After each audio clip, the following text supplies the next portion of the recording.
Welcome to Law Scale Therapy. We are in the middle of a active sync-scope episode, so we are killing time and we're going to talk about ADHD and what happens when you stack too many habits on top of each other.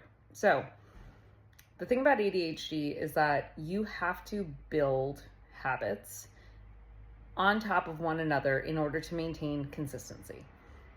The problem is that there is a delicate balance between not enough habits and too many habits. Not enough habits is where we can fall really easily into like the mindless scrolling because we don't have enough to keep the brain active, but not overactive.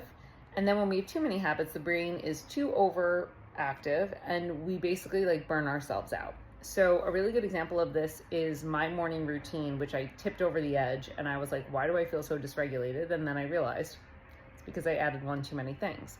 So my original morning routine was get up, drink a glass of water, eat some food, have a cup of coffee, read a book. When I was done reading, I have a few things that I always normally do. I use Noom, the app. I read my horoscope religiously. And I do shoulder exercises for my shoulders and like for my neck.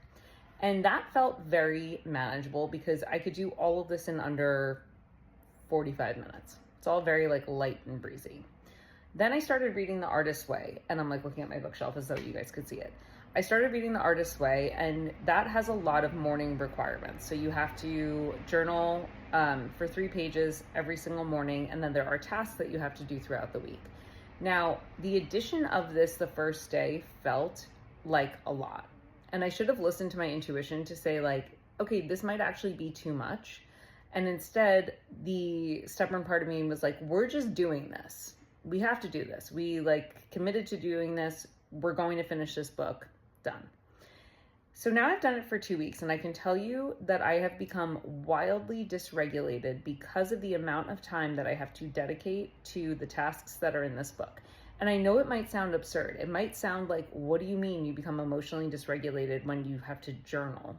It's not the act of journaling. It is the fact that I had built a number of habits that have allowed me to flow effortlessly through my morning and process my emotions in a way that feels authentic to me. So that way, when I am done with these, I feel mentally, emotionally, and physically grounded in my day. When I add one more thing on top of it that does not truly align with what I want to get out of my morning or where I want my day to go, what begins to happen is I can feel the push-pull of, I don't want to do this, I have to do this. And when we get into the headspace of, I have to do this, immediately the anxiety of ADHD is going to get triggered. It is going to be that space of, I need to get this done. I'm going to rush through it as quickly as I can. I really don't want to be doing this. It's just something that I have to get done. And your brain is not able to then focus comfortably on the tasks that you want to do because it's being pulled in 1,000 directions. So what I chose to do finally, after 14 days of wondering why I felt really out of it, I chose to stop doing The Artist's Way.